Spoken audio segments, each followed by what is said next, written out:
con la presencia del licenciado, del doctor Mauricio Castro Méndez. El doctor tiene un doctorado en Derecho de Trabajo de la Universidad de Buenos Aires, es máster en Derecho de Trabajo de la UNED, tiene una especialización en Derecho de Trabajo de la Universidad de Castilla de la Mancha, es licenciado en Derecho de la Universidad de Costa Rica y es profesor en la universidad, fue profesor en la Universidad de Navarra. Entonces le agradecemos montones, don Mauricio, su presencia para que nos pueda ilustrar con la parte legal de esta situación. El escenario es suyo, muchas gracias. Bueno, muchas gracias, Helen, y bueno, muy buenos días a todas y todos. Muchísimas gracias por la invitación de Ciprosimeca. Antes de empezar, quiero decir que pues yo le tengo un cariño especial a Ciprosimeca por dos razones. Yo empecé siendo asistente mi primera avanzadilla en el mundo sindical fue en Ciprosimeca, casualmente cuando fui asistente hace muchos años de Ronald Ábalos Monge, que fue abogado de Ciprosimeca en la época del doctor Donato y qué sé yo. Y además porque papá fue médico anestesista, estuvo afiliado por muchos años, participó en la huelga médica de 1982 y demás, así que bueno, pues siempre le guardo mucho cariño y cercanía. Bueno, vamos a ver. Ya Luis Ángel dio, digamos, algunos elementos. Yo voy a tratar de redondear desde el punto de vista jurídico, pero para hacerlo, y creo que eso me va a permitir tal vez ir abordando algunas de las preguntas que se han comentado y que han quedado en el tintero. Yo lo que siempre planteo es que lo primero que habría que hacer es clarificar cuáles son los objetivos de la ley, ¿verdad? Y yo, si me lo permiten, yo siempre digo que los objetivos de la ley no se buscan ni en lo que se dice en la prensa, ni mucho menos, ¿verdad? Es decir, se nos ha dicho, y aquí mismo algunas personas que han intervenido han planteado de que el objetivo era loable, ¿verdad? En términos de generar equidad, ¿cómo es posible que un guarda gane no sé cuánto en qué institución y gane no sé cuánto en otra institución? Y que por lo tanto buscaba cumplir, digamos, esa idea constitucional de que a igual trabajo, igual salario, ¿verdad? Eso es absolutamente falso, eso es propaganda. Eso nunca fue el interés de la ley y voy a tratar de probar por qué. En segundo lugar, uno podría decir, bueno, es que el objetivo de la ley está en la exposición de motivos. Y bueno, nosotros que nos dedicamos a la enseñanza del derecho sabemos que eso no es así, ¿verdad? Las exposiciones de motivos es lo más parecido a las promesas de amor eterno, ¿verdad? A veces se cumplen, muchas veces no se cumplen. La exposición de motivos no tiene absolutamente ninguna relación muchas veces con el contenido de la ley, ¿verdad? Y yo siempre digo que si viviéramos en el país de las exposiciones de motivos, viviríamos en el paraíso en la tierra, ¿verdad? Entonces, si no es así, ¿dónde están los objetivos? ¿Cómo encontramos los objetivos? Bueno, en el texto de la ley, ¿qué es lo que busca hacer en la vida real la ley? ¿Verdad? Y eso es lo que yo voy a tratar de ayudar a clarificar el día de hoy. Para este análisis, valga decir, yo formé parte de una comisión dentro de la Facultad de Derecho que a solicitud del Consejo Universitario le pidió a la Facultad de Derecho hacer un análisis jurídico. Entonces, lo que ustedes van a escuchar el día de hoy, salvo que yo diga lo contrario, es básicamente el análisis que hicimos una comisión de un colega administrativista, una colega constitucionalista y dos colegas laboralistas, bueno, yo uno de ellos, y que generamos un dictamen, ¿verdad? Que es público, ¿verdad? Y que además, pues les voy a compartir. Lo pueden bajar, ¿verdad? Lo pueden estudiar y además es un dictamen, pues largo, ¿verdad? pero ahí están los elementos esenciales, digamos, de esta exposición. Entonces, es importante pues que sepan que lo que van a escuchar ustedes a continuación no es, digamos, mi opinión personal, ¿verdad? Sino precisamente el análisis colectivo que hicimos ahí, que fue aprobado por la decana y luego fue presentado a la Facultad de Derecho. Ahí al chat les pasé el link. No lo bajen ahora porque se van a encontrar un documento muy largo, ¿verdad? Pero ahí lo pueden bajar cuando quieran y lo pueden revisar. Ahora, para empezar, lo que habría que decir es que la conclusión a la que llegamos en esa comisión es que básicamente los objetivos de la ley son, digamos, dos objetivos específicos y un objetivo estratégico. Eso es lo que se quería. Lo que se quería por el gobierno anterior, ¿verdad? Por la Asamblea Legislativa anterior, y es recibido con beneplácito por esta administración y por la mayoría de esta Asamblea Legislativa, por lo menos por ahora. ¿Cuáles son esos dos objetivos? El primer objetivo era darle el control absoluto al Poder Ejecutivo, a Casa Presidencial, a Zapote, digamos, sobre todo el aparato administrativo en su conjunto, sin importar la división de poderes, sin importar la autonomía municipal, sin importar la autonomía de las universidades y sin importar la autonomía de la Caja Costarricense del Seguro Social. Es decir, yendo muchísimo más allá de lo que la Constitución Política de 1949 estableció, ¿verdad? Y aquí yo les diría un par de cosas que me parece, digamos, muy relevante recordar en términos históricos. Antes de 1949, básicamente nosotros teníamos un poder ejecutivo omnipotente. Para ponerles varios ejemplos, no existía Tribunal Supremo de Elecciones. Las elecciones eran controladas por Casa Presidencial. No existía Contraloría General de la República. La contratación administrativa y el gasto público era controlada por el mismo Poder Ejecutivo que hacía el gasto público y la contratación administrativa. El empleo público era un botín político. Yo le decía, Georgina, hasta aquí llegaste, te vas. ¿Por qué? Porque me da la gana, porque no sos familia mía, porque no pegaste banderas o porque me caes mal. Y voy a nombrar en su lugar a Jesse. ¿Por qué? Porque Jesse me cae bien, pegó banderas o es familia mía. ¿Ah? Así era como funcionaba eso. Entre muchos otros ejemplos. Entonces, claro, todos los fenómenos que se desarrollaron por varias décadas, pero que llegaron a su clímax en la década de los 40 y que terminaron llevándonos a darnos de balazos en 1948, nos llevaron a la conclusión de que era cierto aquello de que el poder corrompe y el poder absoluto corrompe absolutamente. Y que, por lo tanto, si ustedes definen qué es lo principal desde el punto de vista jurídico institucional que hizo la Constitución Política, fue democratizar el poder.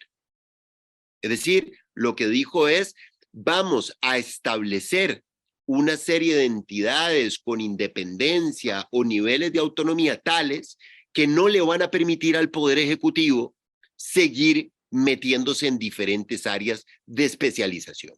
¿De acuerdo?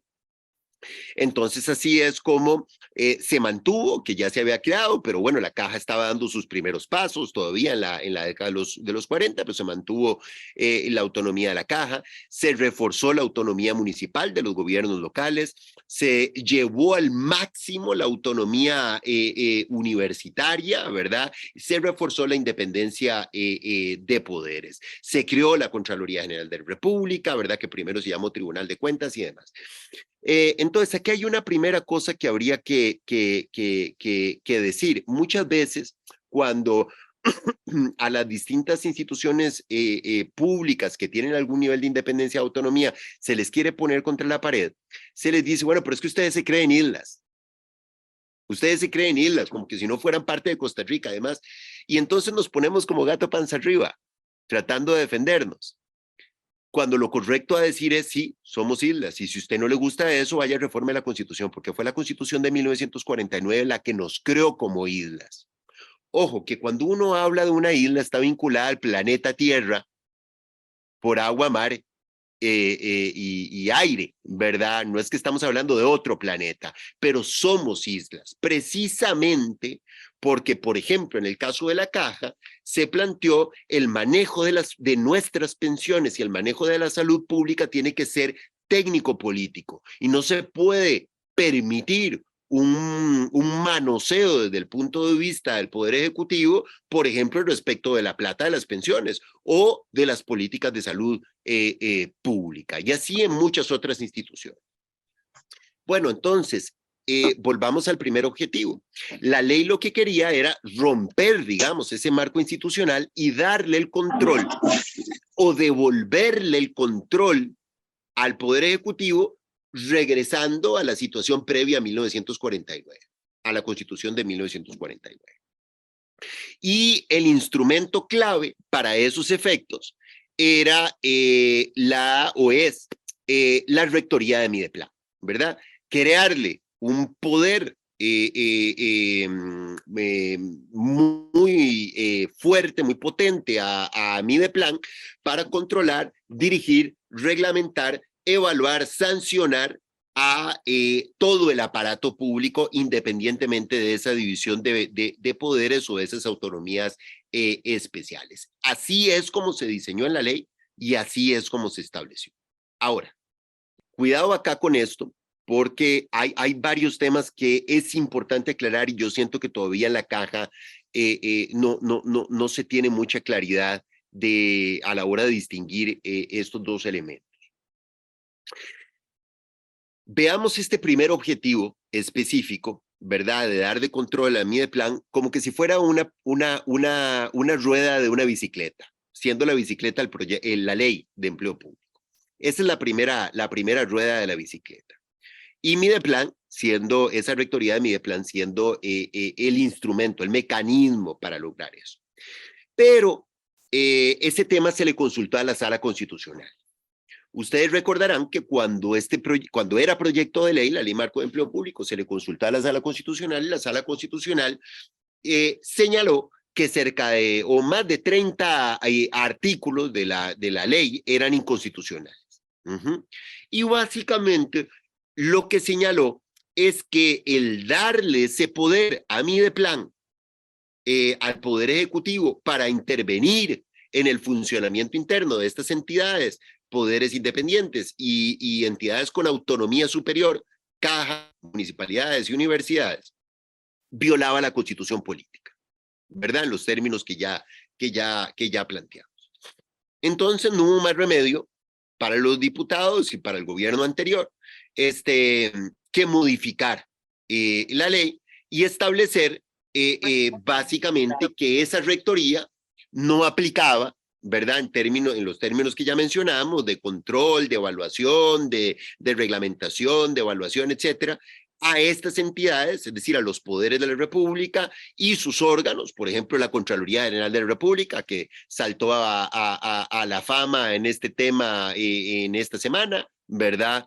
En esa contradicción con Mideplan, etcétera, el Tribunal Supremo de Elecciones incluido, ¿verdad? Obviamente la Asamblea Legislativa, el Poder Judicial, la Caja, las municipalidades y las universidades. Sin embargo, ojo aquí, la Sala Constitucional no aguantó la tentación, de pegarle, por decirlo de alguna manera, dos mordisquitos a esa autonomía e independencia de poderes. Dos mordisquitos que pueden ser bastante potentes, ¿verdad?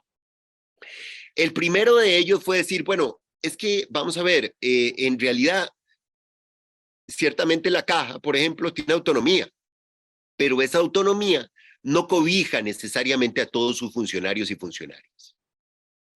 E inventó, porque hay que decirlo así, inventó la Sala Constitucional una distinción, una diferencia entre empleados y empleadas públicas, que es este tema de los excluyentes exclusivos, que en realidad lo que la sentencia dijo es que, vamos a ver, no todos los funcionarios y funcionarias de la Caja, de las municipalidades, de las universidades o de los poderes de la República están vinculados de forma directa o indirecta con las funciones exclusivas y excluyentes de esas instituciones.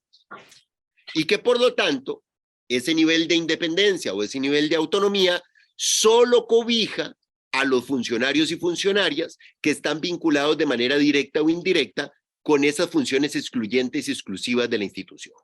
En el caso de la Caja, ¿cuáles son esas funciones excluyentes y exclusivas? Pues la administración de los seguros sociales, tanto pensiones como el seguro de salud. ¿De acuerdo? En el caso de las universidades, pues la docencia, la investigación, la acción social, la acción cultural, y así cada una de las instituciones. Entonces, la Sala Constitucional estableció que cada jerarquía institucional podía y debía determinar cuáles funcionarios y funcionarias están vinculados de forma directa o indirecta con esas funciones excluyentes y exclusivas y por lo tanto quedan cobijadas por la independencia de poderes o la autonomía, y cuáles funcionarios y funcionarias tiramos a los leones. Es decir, a mi de plan. Y a mi de plan a Ministerio de Hacienda, etcétera, etcétera. ¿De acuerdo? Y por eso es que las instituciones públicas han venido haciendo esa definición. Ya sabemos que en términos de las municipalidades, solo una municipalidad, la municipalidad de Matina, y hay otras dos municipalidades que no han señalado o tomado una decisión, pero el grueso de las municipalidades dijeron: todos y todas las funcionarias y funcionarios de estas municipalidades están vinculados de manera directa o indirecta con el quehacer municipal, con esas funciones excluyentes exclusivas y por lo tanto están cobijadas por la autonomía municipal. Todas las universidades públicas dijeron exactamente lo mismo. El Poder Judicial dijo lo mismo, el Tribunal Supremo de Elecciones dijo lo mismo, la Asamblea Legislativa dijo lo mismo, la Contraloría General de la República dijo lo mismo. Y en el caso de la Caja, pues ustedes lo tienen más claro que yo, ¿verdad? Todavía esa definición, digamos, no ha terminado de cuajar. Existe un estudio técnico muy riguroso, ¿verdad?, que apunta precisamente a lo mismo, que todos están vinculados de manera directa o indirecta con el quehacer, con esas funciones excluyentes y exclusivas de la Caja, y que por lo tanto el Poder Ejecutivo no tiene que entrar a la administración interna de la Caja. Pero ya sabemos la situación particular que está sucediendo en la Caja, con la junta directiva, con esta presidencia ejecutiva en particular, etcétera, etcétera, y claramente hay una búsqueda del Poder Ejecutivo de restar buena parte de la autonomía, porque en el momento en que se defina que un grupo de miles de trabajadores, como pareciera que se está definiendo en la Caja, no están vinculados ni de manera directa o indirecta con esas funciones excluyentes y exclusivas de la Caja, eso significa que el Ministerio de Trabajo tiene derecho a meterse en la administración interna de la Caja Costarricense del Seguro Social, porque va a decir: bueno, respecto de esos miles de trabajadores, yo soy el que tengo que evaluar, tengo que definir el régimen sancionatorio, tengo que reglamentar, etcétera, etcétera. Entonces es claro, un pedazo fundamental y muy importante de autonomía que va a perder la Caja Costarricense del Seguro Social. Si se continúa con esa decisión. Y además, ya dijo el presidente Chávez y la ministra de Planificación que ellos consideran en el gobierno que más bien el portillo es haberle dado a las jerarquías institucionales la posibilidad de hacer esa determinación, porque resulta ser que como en las universidades nos creemos islas, como en las municipalidades nos creemos islas, como etcétera, etcétera, declaramos que todo el mundo está cobijado por esa autonomía o independencia de poderes. Entonces ya el Poder Ejecutivo dijo: bueno, vamos a enviar un proyecto de ley a la Asamblea Legislativa para abrir esa avenida que permita romper el marco constitucional de 1949 y permitirle al Poder Ejecutivo, a Casa Presidencial, meterse en la administración interna de las universidades, de las municipalidades, de los poderes de la República, de la Caja Costarricense del Seguro Social, ¿verdad? Entonces, respecto de ese primer objetivo, ¿verdad?, podemos decir que el objetivo se logró parcialmente, ¿verdad? Parcialmente, supeditado a lo que cada jerarquía institucional haga respecto a la declaratoria de estos funcionarios vinculados directa o indirectamente con las funciones excluyentes y exclusivas. Ahora, este primer objetivo también tiene otro elemento, que es que la Ley Marco de Empleo Público establece una serie de regulaciones sobre muchas materias. Yo me voy a concentrar en una nada más, ¿verdad? En una nada más. Hay muchas preguntas que surgen con la Ley Marco de Empleo Público, muchas son abordadas en ese dictamen, pero cada una requiere un análisis muy profundo y por lo tanto nos vamos a dedicar exclusivamente al tema salarial. Entonces, en el tema salarial, por ejemplo, pero igual en muchos otros temas, en el tema vacaciones, en muchos otros temas, la ley marco dice, a partir de ahora, la regulación va a ser esta, ¿verdad? Y crea lo que ya Luis Ángel explicaba. En términos del salario global. Ahora vamos a ir a lo del salario global. Pero, por ejemplo, en la consulta de constitucionalidad que se le hace sobre la Ley Marco de Empleo Público, se le pregunta específicamente de la caja. Bueno, y es constitucional entonces que por ley se le imponga el salario global a la Caja Costarricense del Seguro Social. Y la Sala Constitucional dice que sí. En un fallo que yo no comparto, pero bueno, yo solo soy un docente e investigador de la Universidad de Costa Rica, no soy magistrado de la Sala Constitucional, así que la Sala dice que sí se le puede imponer eso a la Caja Costarricense del Seguro Social. Dejen esto con un asterisco porque aplican restricciones, no todo van a ser malas noticias, ¿verdad? Ya vamos a ver las buenas noticias, por lo menos en el marco del contexto que tenemos más adelante en la conversación. Pero eso les resta buena parte de la autonomía. Es decir, en el momento en que históricamente la misma Sala Constitucional había reconocido que las municipalidades, que las universidades, que la Caja tienen derecho a elaborar sus propias políticas internas y que dentro de esas políticas internas están las laborales y salariales, entonces, si yo por ley le estoy imponiendo un esquema salarial a estas instituciones, le eliminé la posibilidad de establecer sus propias políticas salariales internas. Y por lo tanto, le quité otro mordisco a la autonomía de estas instituciones, ¿verdad? Entonces, digamos que lo que habría que decir respecto de ese primer objetivo es que se logró parcialmente. La rueda quedó de esa bicicleta, pero la rueda quedó floja, se le aflojó, ¿verdad? Y por eso esta discusión tan importante que se está desarrollando respecto de excluyentes y exclusivos y estos temas, ¿verdad? Ok. Eso es el primer objetivo. Ahora, el segundo objetivo. ¿Cuál es el segundo objetivo? El segundo objetivo de la ley es darle al Poder Ejecutivo la posibilidad de establecer unilateralmente las condiciones de trabajo en todo el aparato público, muy particularmente las salariales, subrayando la competencia de congelar salarios. Y cuando hablamos de congelamiento salarial, como ya lo explicó muy bien Luis Ángel, estamos hablando de disminución salarial por el efecto de la inflación. Pero por eso es importante esta discusión, porque al principio la opinión de ustedes fue que nos adscribiéramos a lo que decía planificación. Y lo que estaba planteando planificación son las categorías de abajo. Entonces, sí, yo entiendo, porque está bien también. Lo que pasa es que me preocupa que se pierda el hilo de lo que se hizo antes. Doctora Tremiño, por favor. Perdón, disculpe, yo no sé quién es la que tiene el micrófono abierto, el espacio de preguntas. No sé si me pueden silenciar a SRS, que también le pido que por favor se identifique. Vamos a retomar las normas iniciales. Tenemos que identificarnos con apellido para saber quiénes somos. Aparte de eso, hay un espacio para preguntas, para hacerlo con el orden adecuado.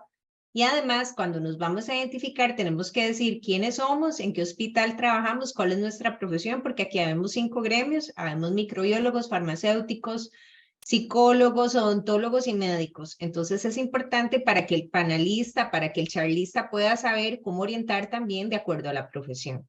Agradezco el comentario, creo que era del doctor Roy Solís Salas Bogantes, pero doctor, ahora en un momento le vamos a dar el espacio para que usted pueda conversar y expresar su opinión. Don Mauricio, por favor, continúe. Muchas gracias. Con todo gusto, con todo gusto. Sí, sí, yo sé, esta cosa genera mucha ansiedad y la verdad es que con toda razón, con toda razón.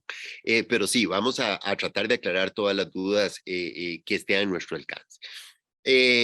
Muy bien, entonces, decíamos que el segundo objetivo entonces es darle al Poder Ejecutivo la posibilidad de imponer unilateralmente las condiciones de trabajo, muy particularmente las salariales, y sobre todo la capacidad de congelar salarios, es decir, de disminuir los salarios por el efecto de la inflación. ¿De acuerdo? Ya teníamos, como bien lo explicó Luis Ángel, una primera avanzadilla que fue la ley de fortalecimiento de las finanzas públicas, que se aprobó más o menos como año y medio antes de la Ley Marco de Empleo Público, que estableció, recuerdan ustedes, además de la nefasta regla fiscal, estableció que si el nivel de endeudamiento respecto del PIB llegaba al 60%, entonces no se otorgarían ni siquiera aumentos de salario por costo de vida, ¿verdad? Ya una intervención inicial había señalado lo de OIT, de lo cual hablaremos al final. Entonces, claro, ya vamos para el 4º año de congelamiento salarial. Y no recuerdo si Luis Ángel lo mencionó, pero él creo que sí, en su exposición, por ejemplo, en la Universidad de Costa Rica, eso ha significado, si mal no recuerdo, una media como del 20% de poder adquisitivo respecto de lo que teníamos hace 3 años, hace 3 años. Y estoy seguro pues que en las otras instituciones andará parecido, ¿verdad? Entonces digamos que ese es el segundo objetivo, la segunda rueda de la bicicleta, el segundo objetivo. Ahora, para lograr ese segundo objetivo, se establecieron 2 mecanismos. En el primer objetivo era un solo mecanismo, la rectoría de Mideplan y también esas normas de la ley Marco, que regulan ya de determinada manera algunos ámbitos. Pero en este segundo objetivo son 2 tipos de mecanismos. Okay. El primer mecanismo es el salario global, ¿verdad? Entonces, sobre el salario global, ya Luis Ángel ha explicado bastante, pero digamos, redondeémoslo desde el punto de vista jurídico. La ley lo que dice es que el salario global es un monto único que se paga por el puesto de trabajo. ¿De acuerdo? Y por definición, eso implica la eliminación de todos los pluses, sobresueldos, etcétera, que puedan existir, ¿verdad? Y lo único, digamos, que la ley resguarda es las anualidades, pero ya en términos nominales. Y en segundo lugar, la dedicación exclusiva. No la dedicación que está en la ley de incentivos a los profesionales de ciencias médicas, ¿verdad? Sino la dedicación exclusiva stricto sensu. Y la prohibición para aquellos cargos que tengan prohibición en un porcentaje inferior al que existía anteriormente. Antes era 55%, se redujo al 35% con la ley marco de empleo. Pero en general, el salario global es un monto único que se paga por el puesto, sin la existencia de otros tipos de componentes salariales. Ahora, yo aquí les voy a recordar un par de elementos desde el punto de vista histórico que es muy importante tener en consideración. Vámonos por un segundo al gobierno de don Rafael Ángel Calderón Fournier, 1990 a 1994. ¿De acuerdo? Recuerden ustedes, era presidente del Banco Central don Jorge Guardia y ministro de Hacienda don Telmo Vargas. Fervientes neoliberales, ¿verdad? Por declaración propia, ¿verdad? Don Jorge me dio clase a mí en la Universidad de Costa Rica y lo decía, neoliberal a mucha honra, decía él, ¿verdad? Y Telmo Vargas ni hablar, ¿verdad? Ellos tienen ese dogma de fe, pertenecen a esa religión, ellos todas las mañanas se levantan y le prenden una velita a Adam Smith, ¿verdad? Eso es lo que ellos entienden, es un dogma de fe y como cualquier dogma de fe, hay que respetar a la gente que tiene ese dogma de fe, pero tiene consecuencias como cualquier dogma de fe. ¿Qué era qué fue lo que sucedió de 1990 a 1994? Teníamos un problema de déficit fiscal y desde esa perspectiva se dijo, básicamente nosotros necesitamos congelar salarios. Necesitamos congelar salarios. Para efectos, obviamente, de disminuir el gasto público y de esa manera, dentro de la lógica neoliberal, generar un equilibrio fiscal. ¿De acuerdo? En esa época, tal vez algunos de ustedes lo recuerden, se hablaba de 3 disparadores de gasto. Había 3 disparadores de gasto que había que controlar. El primero era el tamaño del sector público. Muchas instituciones públicas y muchos empleados y empleadas públicas. Es decir, que tenemos que privatizar todo lo que sea privatizable, y así se fue CATSA, Sempasa, Fertica, empresas públicas muy rentables, digamos, se privatizaron. Y fue la época aquella, tal vez algunos lo recuerdan, de la movilidad laboral voluntaria y luego la movilidad laboral obligatoria, ¿verdad? Donde llegaban y le decían,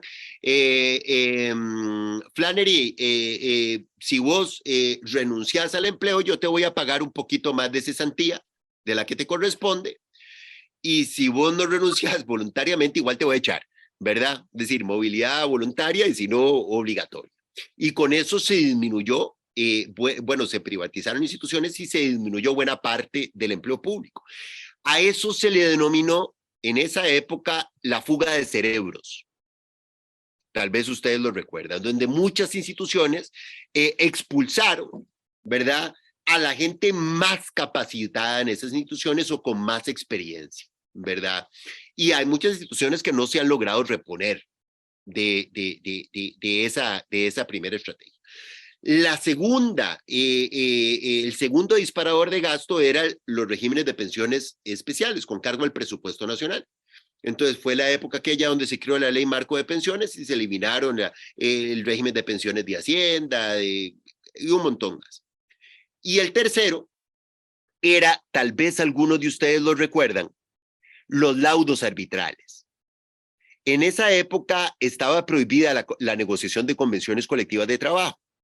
Entonces, las instituciones públicas, UNDECA fue la primera en la Caja Costarricense del Seguro Social, empezaron a utilizar un mecanismo que estaba en la ley o que estaba en el Código de Trabajo y sigue estando, que era el procedimiento de solución de conflictos de colectivos de carácter económico y social que podían terminar en un arreglo conciliatorio que finalmente fue utilizado por Ciprosimeca y también por la Unión Médica en su momento, o en un laudo arbitral, que fue el utilizado por UNDECA. Y eso abrió la punta de lanza y luego se vinieron decenas de laudos arbitrales y arreglos conciliatorios en el sector público.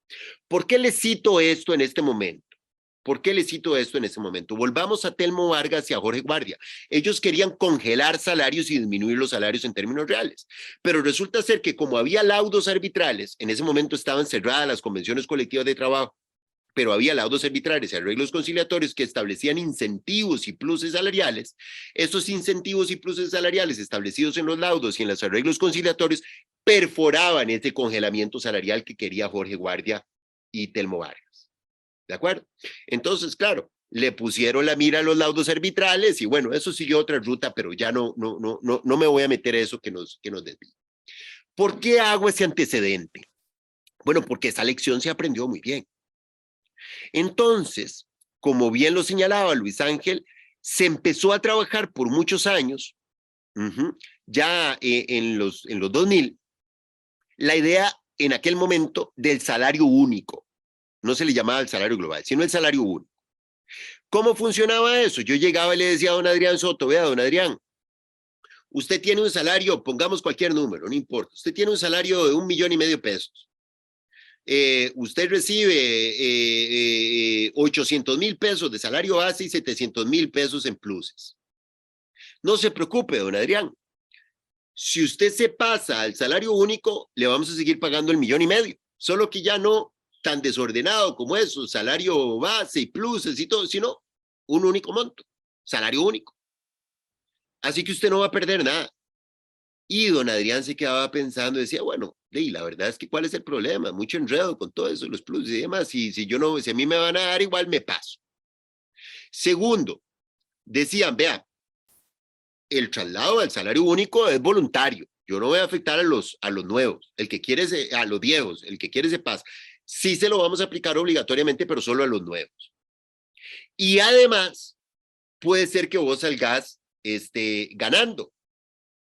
Si a Jensi, por ejemplo, en ese puesto en el que estaba don Adrián que ya tenía 30 años de anualidades y demás, se estaba ganando ese 1,5 millones, pero en ese puesto Jensi, como acababa de entrar en la institución, tenía un salario muy bajito, póngale de 500,000 pesos o 300,000 pesos. Entonces a Jensi le decían, vea, como el salario único se va a fijar en 1,5 millones, más bien a usted le va a beneficiar porque la vamos a ajustar a 1,5 millones. Y Jensi se empezaba a frotar las manos, ¿verdad? ¿Ok? Ese era el esquema más o menos que se planteó y varias gente se fue de cabeza, sobre todo en los bancos, como bien señalaba Luis Ángel, ¿verdad? Pero ¿cuál era la intencionalidad? La intencionalidad es que cuando se congelaban salarios, como usted ya tenía salario único, usted no tenía pluses salariales que perforaran ese congelamiento salarial. Ese es el objetivo. Y así le pasó, bueno, si mal no recuerdo, en el Banco Central terminaron inclusive judicializando el tema del salario único, los que se pasaron al salario único y la sala segunda les dijo, salados, ustedes se pasaron al salario único, ya perdieron pluses y ahora pasan a estar con los aumentos que se le den a ese salario único. ¿Ok? Entonces, esa discusión se trajo a la Ley Marco de Empleo Público. ¿De acuerdo? Y en la Ley Marco de Empleo Público ya no se le denominó salario único, sino que se le denominó salario global con las características que ya mencionamos. ¿De acuerdo? Y al inicio se empezó a discutir eso, bueno, no, pero es que no va a aplicar a los viejos, solo para los nuevos, los viejos solo voluntario, más bien va a beneficiar a la gente, como en el caso de Jensi, que le vamos a subir si quedaba por abajo, demás. Y rápidamente en la Asamblea Legislativa dijeron, no, suave, un toquecito, momento. Eso sería si el objetivo fuera crear equidad salarial, pero el objetivo no es crear equidad salarial, nunca lo fue. Otra cosa es para la tribuna, para la gradería, para la prensa. El objetivo, ¿cuál es? Congelar salarios y disminuir salarios en términos reales. Y por lo tanto, se terminó cuadrando esta regulación que es la que lleva a las consecuencias que Luis Ángel ya expuso. No, el salario global es un monto único sin pluses. Y tenemos los 3 casos. Don Javier Zárate, que tiene ya como 100 años de estar en la institución, entonces tenía para ese mismo puesto un salario de, yo qué sé, 3,5 millones de pesos, ¿verdad? Para el mismo puesto. Ojo. Resulta ser que Helen, nuevita, ¿verdad? Entró con la Ley Marco de Empleo Público. Y entonces se le aplica el salario global transitorio que se haya definido. Supongamos que se haya fijado en 1 millón de pesos. Entonces Helen entró con 1 millón de pesos. Y vámonos a la pobre Jensi, que entró el año pasado con un salario inferior, todavía 500,000 pesos o 300,000 pesos. Entonces, ¿qué estableció la ley? Dijo, no. El objetivo no es equiparar a Helen, a Javier y a Jensi. Eso es para la prensa, eso es para la gradería. El objetivo es congelar y disminuir salarios. Entonces, ahí es donde se creó el transitorio 11 de la ley.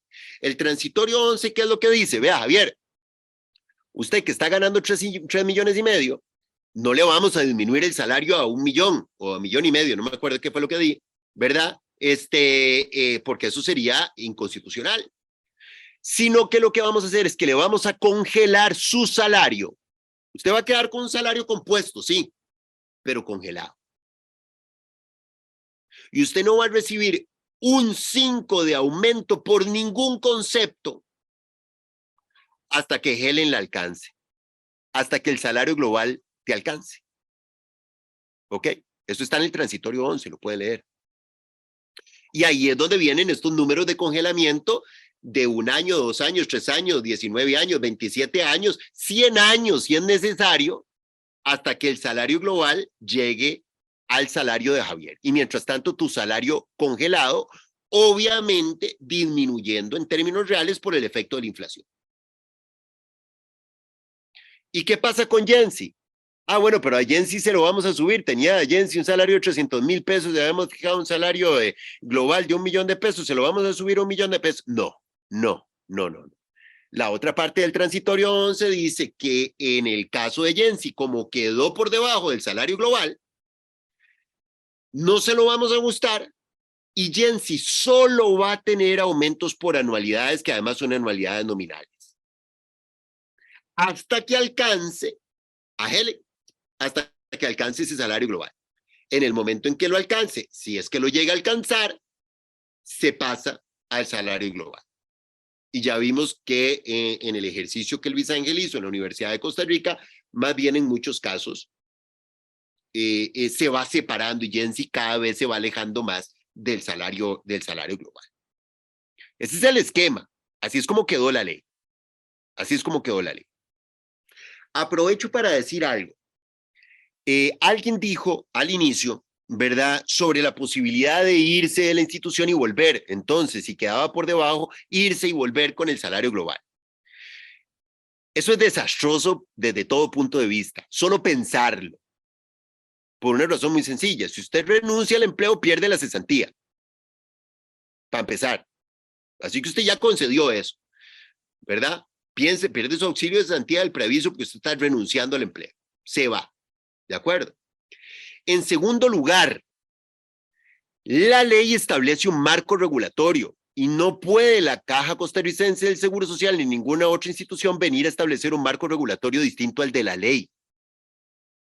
Y por lo tanto, si esa interrupción que dice la ley para considerar que la relación laboral va a ser nueva de 6 meses, no puede la Caja Costarricense del Seguro Social decir, no, en el caso de nosotros va a ser 30 días.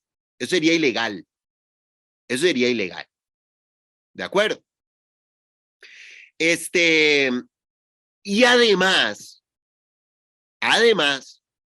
lo que estarías haciendo en el caso de Jensi es decir, bueno, yo me bajo para no quedar por lo menos por debajo, pero me voy al caso de Helen.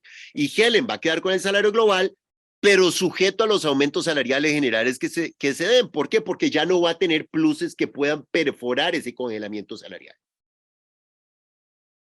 Entonces, es una pésima decisión desde todo punto de vista. Para ustedes como personas trabajadoras y para sus familias. ¿De acuerdo? Muy bien. Sigo. Entonces, digamos que ese es el marco regulatorio general. Hay muchas otras cosas que se pueden decir sobre el salario global de ese primer mecanismo para el segundo objetivo.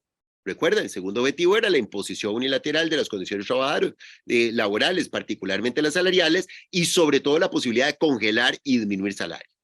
Ahora, el segundo mecanismo, ¿cuál es? El segundo mecanismo es el siguiente, y aquí es donde la cosa se empieza a poner más complicada si pierden el hilo. Así que, como que si estuviéramos en clase, les pido la mayor atención, ¿verdad? Para no perdernos. El segundo mecanismo para lograr esa segunda rueda de la bicicleta, el segundo objetivo, fue vaciar de contenido las convenciones colectivas de trabajo y en general los instrumentos colectivos de trabajo, como el arreglo conciliatorio o el laudo arbitral. Póngale cuidado a esto. La primera avanzadilla ahí fue el artículo 55, pero de la primera ley, la ley de fortalecimiento de las finanzas públicas. Ese artículo, ¿qué es lo que dice? Dice básicamente lo siguiente, casi se lo digo textualmente. Póngale cuidado a esto. Hay quiz después, no. Solo por ley de la República se pueden establecer pluses y sobresueldos. ¿Qué quiere decir eso? Eso quiere decir por convención colectiva, no. ¿Ok? Eso es lo que quiere decir. Ni por arreglo conciliatorio ni por laudo arbitrio. ¿De acuerdo? Eso es lo primero. Lo segundo que estableció respecto de esto es, vamos a obligar a la jerarquía institucional a denunciar las convenciones colectivas de trabajo existentes. ¿Qué significa denunciar? Es una leguleyada para matar, asesinar, extinguir, aniquilar la convención colectiva de trabajo. Así se llama. Le vamos a establecer a la jerarquía institucional la obligación de matar la convención colectiva de trabajo terminado su plazo, que es de 1 a 2 años, o a 3 años máximo. Y tercero, vamos a establecer que se pueden negociar nuevas convenciones colectivas o establecer nuevos arreglos conciliatorios o laudos arbitrales, pero ya sin contenido económico. El artículo 43 de la Ley Marco de Empleo Público dice expresamente lo siguiente. Es muy largo, solo voy a leer una parte. Dice, mediante la negociación colectiva no se podrán generar nuevas obligaciones o derechos o variar condiciones laborales referentes a ¿qué? A salarios, remuneraciones, variar o modificar la escala salarial, los componentes de la columna salarial global, la creación de incentivos, compensaciones o pluses salariales, etcétera, etcétera. Sin nada económico, nada económico. Inclusive hay un inciso que no está que no les acabo de leer, que dice, además no se puede meter en la negociación colectiva o en esos instrumentos nada que tenga impacto en el presupuesto. Les pongo el siguiente ejemplo. La ley Marco dichosamente creó un mes de licencia parental para los papás, ¿verdad? Cuando nace un niño o se adopta un niño o una niña. Algunos creemos, ¿verdad?, que aunque eso es muy positivo, eso sigue manteniendo una inequidad estructural de género en la sociedad. ¿Por qué? Porque resulta ser que las mujeres, Silvia tiene 4 meses, pero su pareja va a tener 1 mes. Entonces es una forma de seguir diciendo, Silvia, como vos sos mujer, en realidad los hijos son tu bronca. Y nosotros hombres vamos a ayudar un ratito, 1 mes. Pero vos sos la que tiene... ¿Lo ven? Los que creemos en que eso es inequitativo y que deberíamos tener, como en los países desarrollados, la misma licencia que las mujeres, ya sea consecutiva, ya sea al mismo tiempo o consecutiva, no podríamos hacerlo con la Ley Marco de Empleo Público, porque si lo llegáramos a establecer una licencia para los padres en caso de nacimiento o adopción de 4 meses, eso impacta el presupuesto, por supuesto, y por lo tanto no se puede establecer. Esa es la dimensión que quedó ahí. Pero póngale cuidado a esto, por favor. Igual que sucedió con la rectoría, se le preguntó a la Sala Constitucional en 2 fallos, en 2 consultas y por lo tanto en 2 sentencias, qué pasaba con este tema en términos de constitucionalidad. ¿Qué dijo la Sala Constitucional? La Sala Constitucional, en los 2 votos, uno de hace más o menos 2 años y medio, casi 3 ya, y el otro hace más o menos 1 año y medio, 2 años, dijo exactamente lo mismo. Y ojo que estamos hablando con la integración actual de la Sala Constitucional, no estamos hablando de una sentencia hace 15 o 20 años. Esta integración de la Sala Constitucional dijo varias cosas. En primer lugar, dice, es inconstitucional obligar al jerarca institucional a denunciar las convenciones colectivas de trabajo. No se puede obligar eso, porque se violan convenios de OIT y otros temas que no voy a detallar por lo menos en este momento.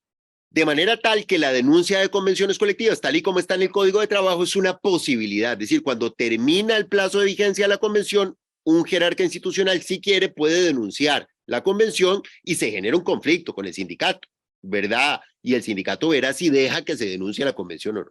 Pero no es una obligación. Así lo dijo la Sala Constitucional en las 2 sentencias, porque esas normas están en, en las 2 leyes, en la Ley de Fortalecimiento de las Finanzas Públicas y en la Ley Marco de Empleo. Pero lo más importante de todo, y si ustedes se quedan con algo de lo que yo voy a compartir con ustedes el día de hoy, quédense con esto, por favor. ¿Ok? Entonces les ruego la mayor atención, por lo menos los próximos 5 minutos, ¿verdad? ¿De acuerdo? Y para eso les voy a compartir esta tablita. Ustedes, esto es apenas, digamos, un extracto muy pequeñito, pero, digamos, toda la cita y el análisis, ustedes lo tienen en ese dictamen que yo les acabo de compartir. Aquí en la columna de la izquierda ustedes tienen esos párrafos que les leía de la Ley Marco de Empleo Público. Mediante la negociación colectiva no se podrán generar nuevas obligaciones o derechos o variar condiciones laborales relativas a salarios, remuneraciones, componentes de la columna salarial global, etcétera, la creación de incentivos, compensaciones o pluses salariales y otras cosas. Lo mismo podría decir uno del artículo 55 de la Ley de Fortalecimiento Fiscal que ya les dije.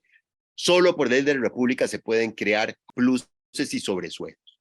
Antes de compartirles esa cita, vámonos primero al artículo 55 de la Ley de Fortalecimiento de las Finanzas Públicas. ¿Qué dijo la sala? Póngale cuidado a esto porque yo sé que suena cantinflesco, pero no es mi culpa. Eso es lo que dijo la Sala Constitucional. ¿De acuerdo? La Sala Constitucional, ¿qué fue lo que dijo?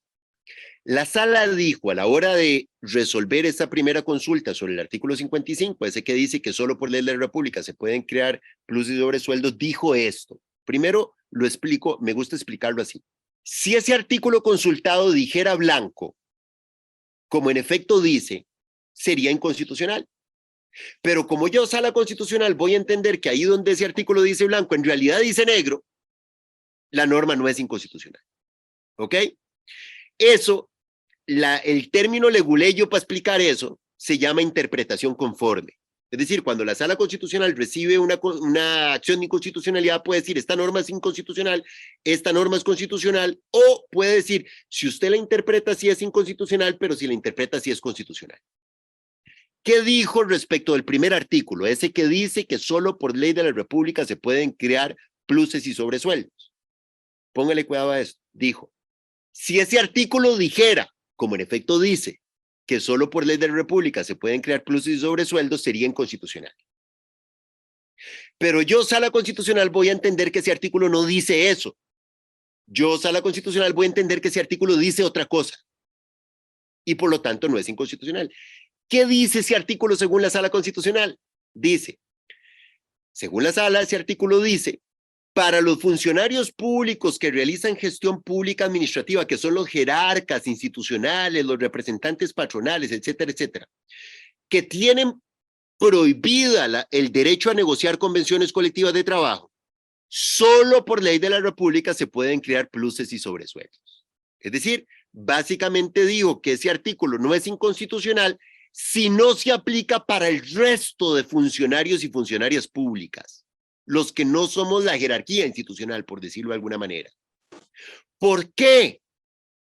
Porque la Sala Constitucional dice, Silvia, Oscar, Joana, Maritza, Esmeralda, Ayana, Helen, etcétera, igual que Mauricio, igual que Sergio, igual que Luis Ángel, como no somos esa jerarquía institucional, tenemos un derecho humano fundamental que es el derecho a la negociación colectiva. Y por lo tanto, sería inconstitucional prohibir el establecimiento de pluses y sobresueldos por convención colectiva de trabajo y limitarlo únicamente a ley de la República. ¿Qué dice? Ahora sí veámoslo en la cita textual que les estaba mostrando ahí en pantalla. ¿Qué dijo en el segundo voto? Cuando se le pregunta, bueno, y en el caso del artículo 43, que es este, que dice expresamente, no se pueden generar nuevas obligaciones o derechos en temas salariales, incentivos o pluses, entre otras cosas.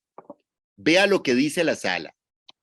La sala dice, si bien la jurisprudencia constitucional, esto es entre comillas, si bien la jurisprudencia constitucional ha reconocido que el derecho a la negociación colectiva está sujeto a controles de constitucionalidad y legalidad, a los principios de razonabilidad y proporcionalidad y al buen uso de fondos públicos, dichos controles no pueden llevar a vaciar de contenido ese derecho fundamental.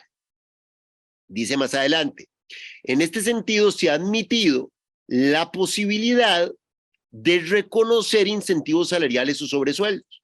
Las convenciones colectivas no solo tienen fuerza de ley, sino un contenido mínimo intangible para el legislador, es decir, que el legislador no puede tocar ese contenido mínimo del derecho, entre los cuales está el mejoramiento de las condiciones laborales mínimas y por ende también salariales.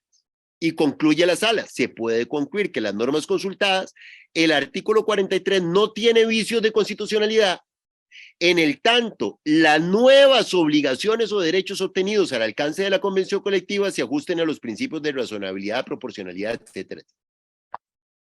Entonces, según la sala, esta norma no dice que no se podrán generar nuevas obligaciones o derechos, como dice el artículo. Sino según la sala, lo que ese artículo dice es que sí, aquí donde dice que no se pueden generar nuevas obligaciones o derechos, dice que sí se pueden generar nuevas obligaciones o derechos en materia salarial y pluses y sobresueldos, siempre y cuando lo negociado sea razonable, proporcionado, se adapte a los principios de legalidad presupuestaria, etcétera, etcétera. Entonces, y aquí es donde viene la parte esencial. Mitzi, que no es abogada, creo, estará diciendo, bueno, pero ¿qué nos está diciendo este chavalo? No entiendo nada de esta leguleyada. ¿Qué es en plata blanca? ¿Dónde quedamos? ¿Cómo está la cosa? Básicamente, lo que quedó finalmente en esa segunda rueda es que se aflojó la segunda rueda y quedamos con una ley esquizoide. Esa ley, ¿qué es lo que dice? Silvia, vos estás obligada a quedarte sentada, pero si quieres te paras. Adrián, vos estás obligado a establecer el salario global, sin pluses y sobresueldos, por supuesto. Pero si querés negociar pluses y sobresueldos y salarios en convención colectiva de trabajo. ¿Queda claro? Entonces, ¿qué hace uno con una ley esquizoide? ¿Qué hace uno con esa ley que le dice a Silvia que se tiene que quedar sentada, pero si quiere se para? Bueno, la conclusión a la que llegamos en la Comisión de la Facultad de Derecho es que esa ley entonces lo que genera, y esto es lo más importante que les voy a decir el día de hoy, lo que genera es una opción. Cada institución pública, igual que con excluyentes y exclusivos, en el caso de las autónomas, con autonomía superior y poderes de la República, tiene que definir cuáles declara excluyentes y exclusivas y cuáles tira a los leones, tiene una segunda decisión que tomar. Usted puede haber definido en la caja que todo el mundo está vinculado a las funciones excluyentes y exclusivas, pero eso no lo salva del salario global. Esa es una segunda decisión. ¿Ok? La segunda decisión que toda institución, ahí no interesa el nivel de autonomía o independencia, la segunda decisión que tiene que tomar es: nosotros vamos a adoptar el salario global con la eliminación de pluses, sobresueldos y por lo tanto la utilización del transitorio 11, el congelamiento salarial, todo lo que le hicimos, la barbaridad que le hicimos a Jensi, ¿verdad? Etcétera, etcétera. O yo voy a optar por mantener el salario compuesto vía convención colectiva de trabajo. Eso no lo quería la Asamblea Legislativa, ni el gobierno anterior, por supuesto, ¿verdad? Pero así quedó por el paso de la Sala Constitucional. Es decir, la rueda quedó, pero se le aflojó, igual que la primera. Entonces, yo estoy seguro, me atrevería a apostar, que ninguno de ustedes, ni ninguna de ustedes sabía hasta este momento que tenía una opción. ¿Y qué es lo que pasa? Si yo a Georgina le digo que no tenés opción, Georgina, te voy a cortar las piernas, y no tenés opción. Y Georgina lo peor que podrá hacer es hacer el duelo, el luto de sus piernas, hablarlo con su familia, decir qué feo que quedamos. Pero si yo a Georgina le digo que tiene la opción de que le cortemos las piernas o que no se las cortemos, entonces está en Georgina saber si se queda ahí sentada. Si toma la opción de quedarse sentada o ponerse de pie. Si acepta el salario global o lucha por el salario compuesto. Esta es la parte más importante y como les digo, esta no es mi conclusión, es la conclusión de la Comisión de la Facultad de Derecho. ¿Cuál es el tema acá? ¿Cuál es el tema acá? Hay alguna gente, por lo menos en la Universidad de Costa Rica todavía, ¿verdad? Y en algunas otras instituciones que piensan, no, pero es que, un momento, vea, como nosotros en las universidades o en la caja o en las municipalidades tenemos el nivel de autonomía que tenemos, entonces nosotros no necesariamente lo podemos hacer por convención, lo tenemos que hacer por convención colectiva, no, lo podemos hacer por reglamentos internos, por normas, por estatutos internos. No, no es correcto. Por lo siguiente, imagínense que yo vengo y le digo, vea, Paula, aquí yo tengo esta taza con un vaso, con esta taza llena de agua. ¿Te lo querés tomar? Y cuando Paula se lo va a tomar, yo le digo, solo que una cosita, Paula, tiene una gotita de veneno. Entonces, imagínense lo que sería que Paula me diga, bueno, pero no importa, yo me tomo el agua y no me tomo la gota de veneno. Y no se puede. No se puede. Si usted adopta el salario global, adopta la regulación de la ley. ¿Ok? Y la regulación de la ley es la que ya describimos. Un monto único por ese puesto con el transitorio 11 y eliminación de todos los sobresueldos y pluses salariales. Y una metodología para la determinación del salario global. ¿Cómo se determina el salario global según la ley? Yo tomo un puesto y hay una serie de factores que define la ley: discrecionalidad, planificación del trabajo, peligrosidad, etcétera, etcétera. Y a cada uno de esos factores yo le asigno una serie de puntos. Y luego les doy un valor económico de esos puntos. Y eso me determina el salario global para ese puesto. ¿De acuerdo? ¿La caja lo podría hacer de otra manera? No. Porque ese es el método que se estableció en la ley. Se adopta el salario global, ese es el método. Y eso implica varias cosas. Implica que yo no podría llegar y decir, bueno, pero es que, vamos a ver, si yo tengo a Jesse en el puesto y a Rigoberto en el mismo puesto, como Jesse tiene mayor formación y tiene doctorados y postdoctorados y todo, yo le voy a pagar incentivos. No, no se puede, ya con el salario global no se puede.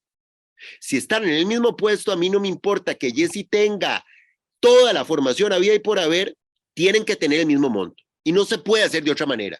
Eso es particularmente grave, no sé en la caja, pero en las universidades es particularmente grave.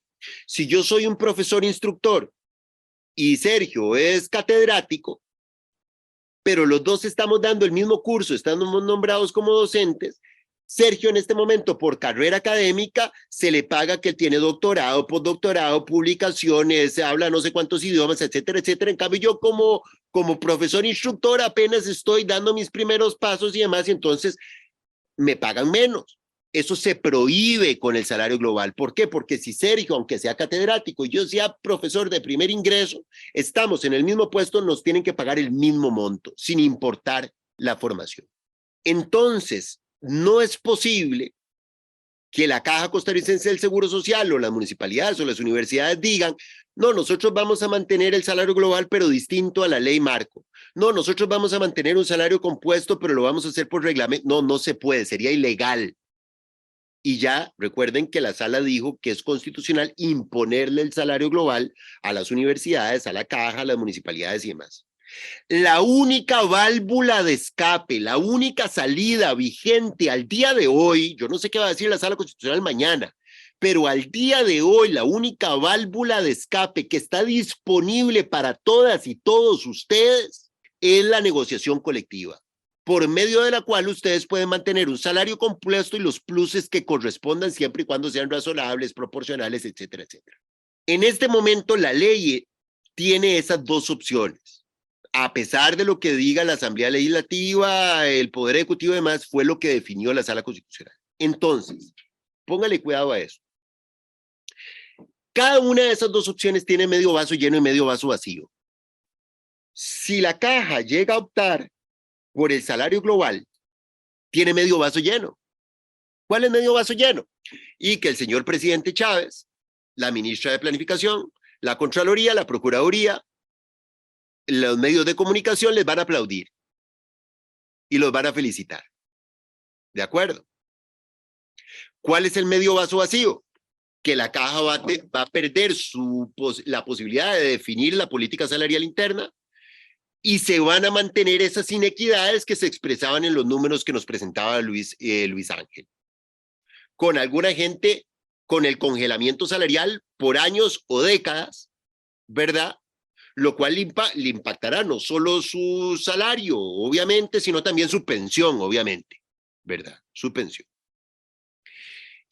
Tremendo vaso vacío. Y la consecuencia lógica es algo similar a lo que pasó en los 90, pero a la enésima potencia, que es la fuga de cerebros, la salida de la gente que pueda salir.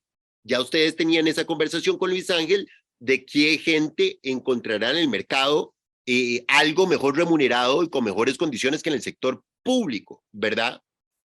Me decía a mí un colega de la facultad que en el Tribunal Supremo de Elecciones se le están yendo en masa los informáticos, por ejemplo, que están obteniendo o que pueden obtener mejores condiciones en el sector privado.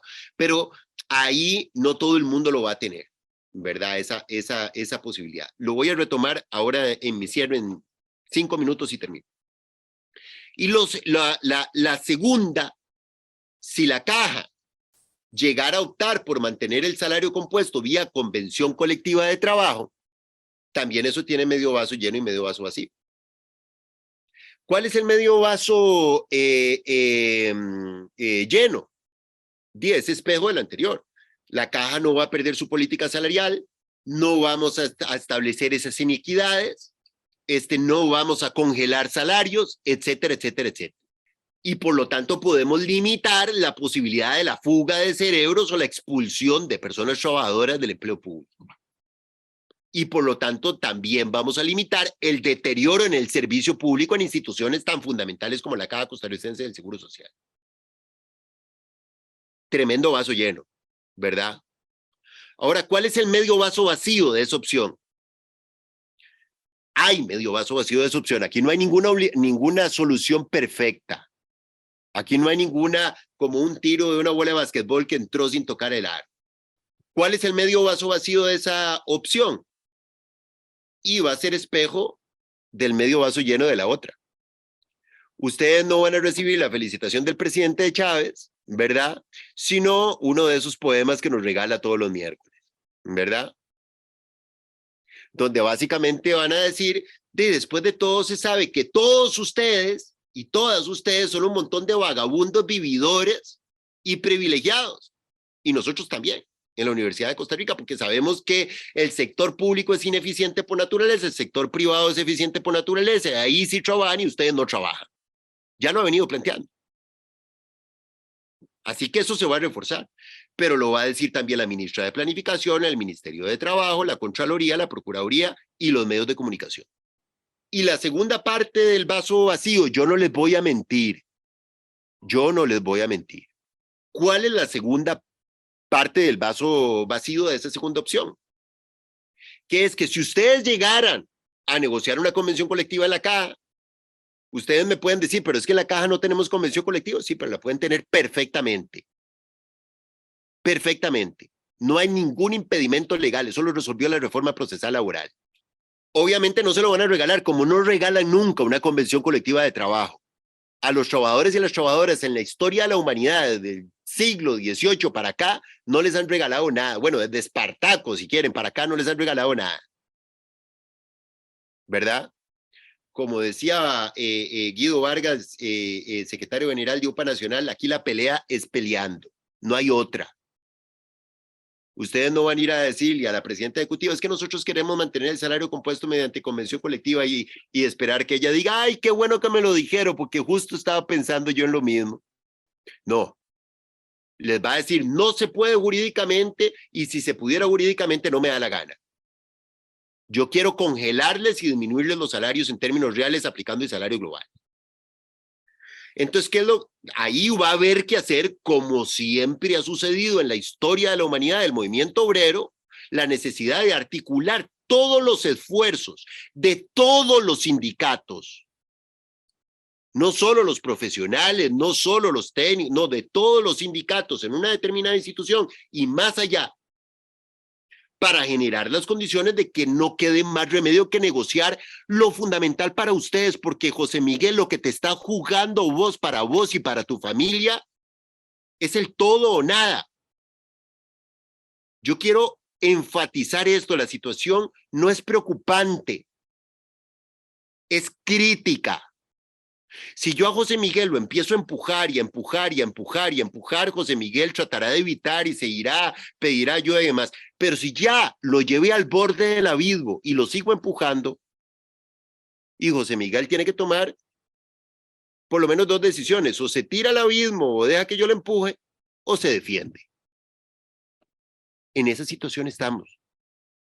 Es así de dramático con los números que Luis Ángel nos presentó. Así de dramático. La única ventaja es que en este momento ustedes tienen una opción, pero si llegan a ejercer esa opción y ustedes consiguen la convención colectiva y la mandan al Ministerio de Trabajo, el Ministerio de Trabajo la tiene que homologar. Y ahí hay una segunda parte de la lucha. Porque el Ministerio de Trabajo va a decir, no, vea lo que dice el texto del artículo 43 y vea lo que dice el texto del artículo 55 de la ley. No se puede negociar nada económico. Y eso no nos lo tenemos que imaginar. Ya rechazó la Convención Colectiva de la Universidad de Costa Rica, del Tecnológico de Cartago, de la Municipalidad de Santana. Si yo les pregunto a ustedes, ¿nosotros podemos en Costa Rica desobedecer las sentencias de la Sala Constitucional? Y eso lo saben hasta los niños de escuela. No, la respuesta es no. Las sentencias de la Sala Constitucional son vinculantes para todo el mundo, salvo para ella misma, que puede cambiar de opinión. Entonces, el Ministerio de Trabajo en este momento, a la hora de decir yo voy a aplicar la literalidad de la norma que dice blanco, ¿verdad? Y no la interpretación conforme que ordenó la Sala Constitucional que dice negro, tanto del artículo 55 del 43, está violando la ley de jurisdicción constitucional y la jurisprudencia de la Sala Constitucional. Ya la Municipalidad de Santana presentó un recurso de amparo diciéndole eso: vea, Sala Constitucional, usted me dijo en las dos sentencias que yo puedo establecer pluses y sobresueldos en la convención colectiva, así lo hice, siempre y cuando sean proporcionales y razonables, y el Ministerio de Trabajo me dice, a mí no me da la gana inscribir. Bueno, entonces se presentó el recurso de amparo que ya está haciendo cola.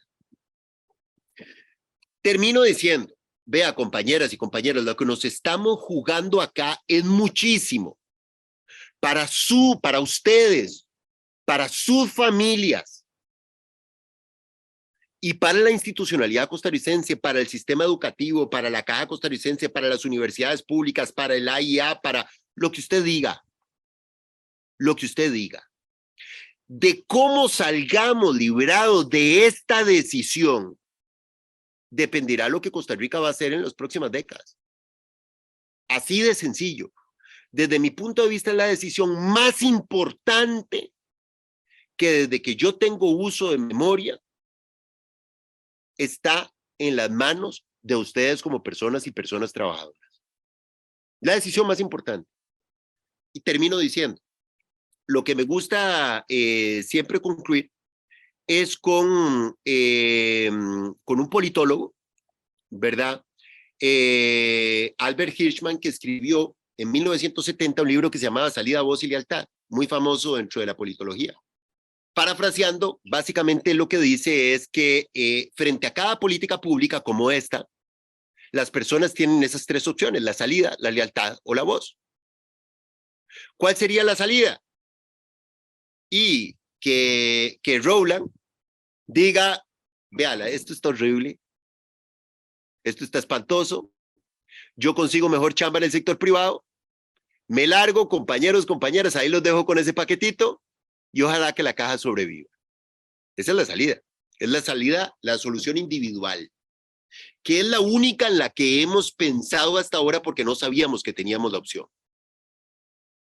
La segunda es la lealtad, que en este caso sería la lealtad, yo que sé, al presidente Chávez, a un partido político, a la política de austeridad, decir, no, como la cosa está tan fregada en términos fiscales, si me tienen que congelar a mí 27 años, el salario es el aporte, el granito de arena que mi familia y yo vamos a hacer a el déficit fiscal. Bueno, si eso es así, entonces es lealtad, que en este caso sería bajar la cabeza y dejar que te tiren a la vida. Y la tercera es la voz, con la particularidad de que la Sala Constitucional hasta el día de hoy dijo que la única forma, el único instrumento, el único canal para ejercer esa voz es la Convención Colectiva de Trabajo por ser un derecho humano fundamental. Esa opción ustedes la tienen. Silvia, Diego, Dayana, Esmeralda, el doctor Hidalgo, etcétera, etcétera, Todos ustedes tienen esa opción en este momento de ejercer la voz vía la Convención Colectiva de Trabajo. Y eso requiere, en primer lugar, salir de alguna manera de nuestra zona de confort, que es estar sentados y decir, bueno, hey, ni modo, hey, pasaron la ley, ya lo que me queda es eso, o en todo caso la salida. No, no. La salida de la zona de confort, en este caso, es ejercer la voz colectivamente y buscar la negociación de lo más básico que siempre ha buscado la clase trabajadora, que son sus condiciones laborales más básicas, su salario, lo que te va a garantizar la vida digna para vos y tu familia y lo que va a garantizar que la caja siga existiendo y no se deteriore en su funcionamiento. Ese es el estado de situación en el que nosotros estamos. Y entonces lo que nosotros concluimos es que la opción existe. Por supuesto que tiene el retroceso, ¿verdad? La ruta de cambiar la ley, ¿verdad? Siempre es una determinación de una correlación de fuerzas en la Asamblea Legislativa.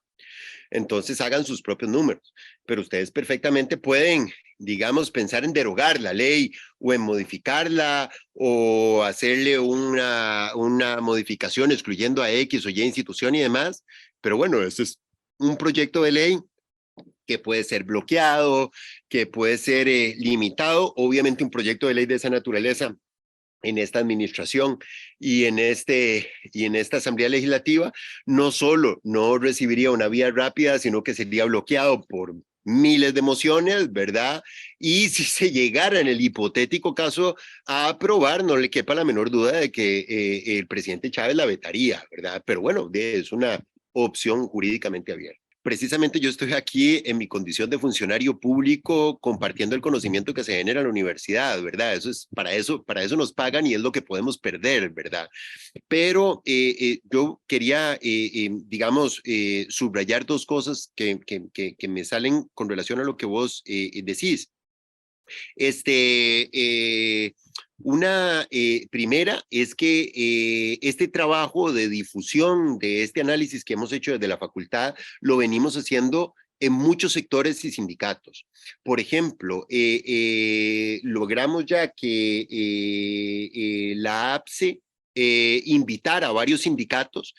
Creo que Ciprosimeca no pudo llegar ese día, pero había muchos sindicatos de la Caja, había sindicatos del Poder Judicial, por supuesto, de los principales sindicatos del sector educación, para discutir exactamente esto mismo. Luis Ángel estuvo en ese evento también y los dejó, como nos deja a todos, aterrorizados, ¿verdad? Con sus números.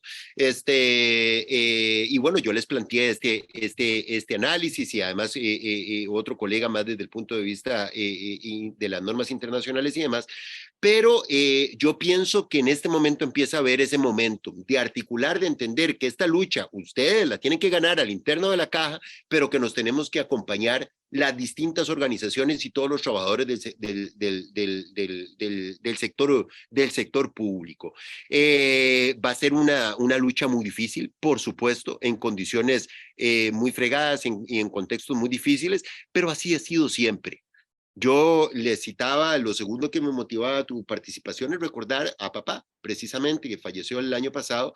Él participó en la huelga de 1982 de la Caja, ¿verdad? En una época en que hubiéramos deseado tener la normativa vigente de huelga en este momento, la vigente en este momento. En aquella época, yo no sé si ustedes lo recuerdan, estaban vigentes los artículos 333 y 334 del Código Penal, que establecían como delito la huelga en el sector público, delito en el Código Penal. Luego se derogaron por presión sindical, casualmente. Pero papá, igual que tantos otros médicos, después de la huelga que se ganó y fruto de esa huelga se generó la ley de incentivos de los profesionales en ciencias médicas, tuvo que enfrentar el juicio penal, ¿verdad? El juicio penal, ¿verdad? Por ese delito. Pero mi sensación es que ahora, igual que en aquel momento, estábamos en ese borde del abismo donde la gente dijo, bueno, es que llegué a un momento crítico, yo tengo que tomar la decisión que hago, me dejo que me tiren al abismo o me defiendo. Y entonces esas situaciones límites no siempre se dan en la vida, pero cuando se dan, tenemos que vernos en el espejo y decir, bueno, ¿qué es lo que yo tengo que hacer? ¿Qué es lo que tengo que hacer frente a mi familia, frente a mis hijos y frente a la sociedad, verdad? Precisamente por eso es que yo les decía que los objetivos de la ley que fue diseñado en el gobierno de Carlos Alvarado o en la coalición que hizo con los sectores más neoliberales de este país y en la Asamblea Legislativa anterior, ¿verdad? ¿Cuáles eran los dos objetivos de la ley? Este gobierno lo está ejecutando porque cree en eso, además. ¿Cuáles eran los dos objetivos? Por eso lo necesitaba. Control más allá de la independencia y la autonomía que se estableció en la Constitución. Darle ese control al Poder Ejecutivo, es decir, avanzar hacia el autoritarismo. Y dos, ¿verdad? Establecer, imponer las condiciones de trabajo de manera unilateral, particularmente las salariales, con la posibilidad de congelar salarios y disminuir los salarios en términos reales. Yo les hablaba de esos dos objetivos específicos, pero el objetivo último, ¿cuál es? El objetivo estratégico. Convertir los salarios no en un instrumento de distribución de la riqueza, no en un instrumento de generación de dignidad y bienestar, como dice la Constitución política, sino en un instrumento de política fiscal. Punto, se acabó, ese es el objetivo. Y ahí es donde entran a jugar esos dogmas de fe. A mí no me importa, Javier, lo que te pase a vos y a tu familia. No me importa lo que pase en la caja. A mí lo que me interesa es el equilibrio fiscal. Punto. Esa es la lógica existente. Esa es la lógica existente. Ahora, sí te diría una cosa. Yo, este tema de tener la prensa en contra, eso es histórica en los países históricamente antisindicales como Costa Rica, ¿verdad? No, o sea, la prensa nunca ha tratado bien a las organizaciones sindicales, pero en esta coyuntura, esa prensa en general, como tienen una bronca de cúpula, de élites, con la gente de la élite económica que está en gobierno, tienen contradicciones muy potentes.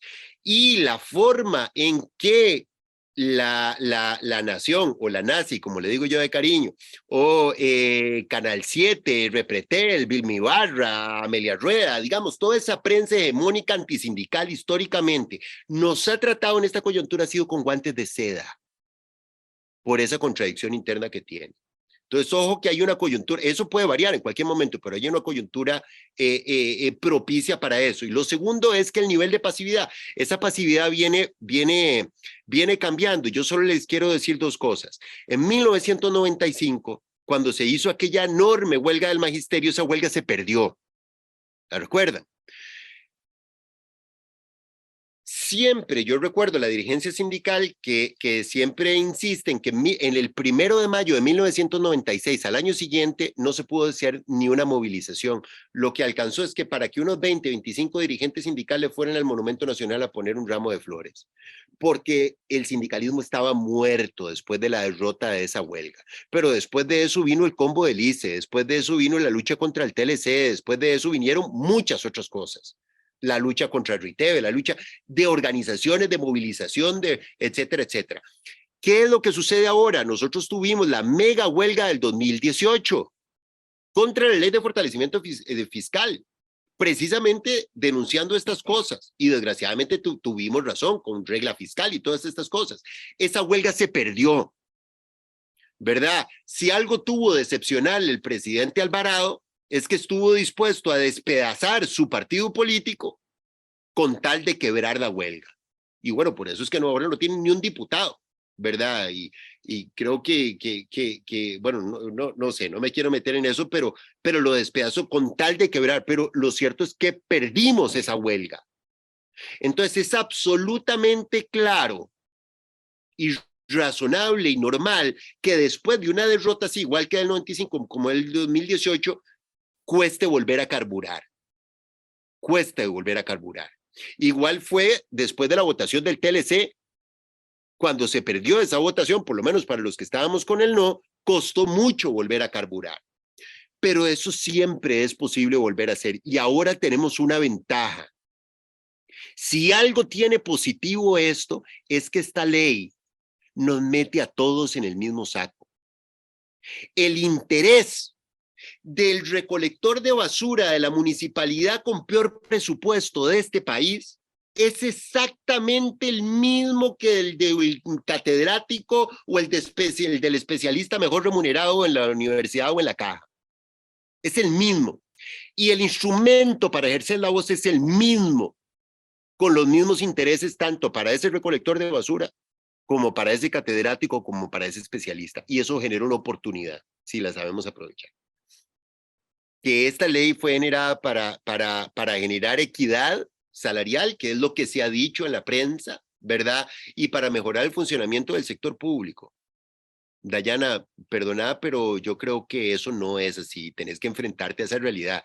Esta ley es perfecta,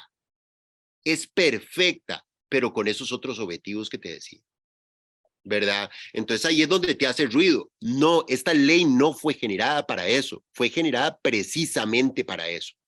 Lo que nos interesa es otra cosa, completamente distinta con esta ley. Entonces, yo en la universidad, no sé en términos de estudio de clima laboral, no conozco, ¿verdad? Habría que indagar a ver si lo hay, pero sin duda va a haber eso sin duda alguna, ¿verdad? Con eso, digamos, hay varias cuestiones ahí de leguleyada y demás, pero digamos, yo siempre planteo lo siguiente. Hay como dos elementos que son los fundamentales. Lo demás es ya de los abogados, de cómo se presenta esto y cómo se hace el trámite y demás. Pero las dos cosas fundamentales para mí son las siguientes. Número uno, ¿verdad? Es qué es lo que necesitamos que diga esa convención colectiva, ¿verdad? En efecto, en términos de normas, de salarios y todo eso, bueno, ¿qué es lo que necesitamos? ¿Qué es lo que deseamos que quede ahí precisamente para... Eso es lo número uno. Vea, yo les cuento una anécdota. Ya hace muchos años trabajaba en otro sindicato y me llamaron unos compañeros de una municipalidad, no sé dónde era, y me dijeron, Mauricio, mándame un machote de convención colectiva. Yo les dije, ¿de qué me estás hablando? Yo estaba entrando a ese... Sí, un machote para nosotros. Y yo le dije, no, pero es que eso no se construye así. ¿Por qué? Porque la convención colectiva solo te la van a aprobar sin problemas si no dice nada, ¿verdad? Si es sustantiva, si realmente aborda nuestras necesidades, va a haber que pelear por ella, ¿verdad? Va a haber que pelear por ella, no te lo van a regalar. Y yo creo que dentro de las cosas que más mueven al ser humano es el deseo. Es el deseo, por lo que usted quiera, por conocimiento, por fama, por sexo, por lo que usted quiera. Cuando usted desea algo, usted está dispuesto a mover montañas. ¿De acuerdo? Bueno, cuando usted tiene una convención colectiva que se convierte en el objeto de deseo de la gente y usted se lo muestra y le dice, Eduardo, vos querés esto, y Eduardo dice, yo quiero eso. Y acto seguido dice, sí, pero no lo puede tener, y Eduardo va a mover montañas. Por eso. ¿De acuerdo? Entonces eso es lo principal, que el texto, que lo que se proponga de convención colectiva refleje realmente las necesidades de ustedes como personas trabajadoras, sus aspiraciones, sus necesidades, sus preocupaciones. Eso es lo número uno. Y lo número dos es la articulación sindical. Esto da para otra discusión, ¿verdad? Yo hice mi tesis doctoral sobre eso, pero es otra discusión. Publicamos el libro al respecto y demás. Básicamente usted tiene modelos sindicales de representación colectiva en países como el Chile de Pinochet, como Perú, como Paraguay, como Ecuador, como Costa Rica, que delegitiman históricamente los sindicatos, y entonces lo que hicieron fue hiperfragmentarnos, hacernos pequeños sindicatitos para ponernos a pelear entre nosotros. Entonces, si yo soy empleador, me muero de risa de ustedes, porque ustedes están peleados con este sindicato, con aquel y con el otro, ¿verdad? Y entonces se dice, bueno, si es que ese dirigente sindical sí que me cae mal, porque bueno, lo que usted quiera, pero peleense. Así no se pelean conmigo. Ese es el modelo. Entonces, aquí se requiere entender la coyuntura histórica estratégica en la que nosotros estamos, y se requiere un esfuerzo sobrehumano de decirle a la dirigencia, me importa un pito las diferencias en este momento, el pasado, y si fulano me dijo tal, o si me hizo tal, o si me clavó la puñalada en el año de fusil de... No, ahora estos son los objetivos estratégicos, y lo segundo que se requiere para la convención colectiva entonces es esa articulación sindical que refleje los intereses de las personas trabajadoras. Si usted fuera Gramsci, diría que eso pasa por construcción de un nuevo sujeto histórico para la construcción de una hegemonía distinta, ¿verdad? Pero estoy seguro que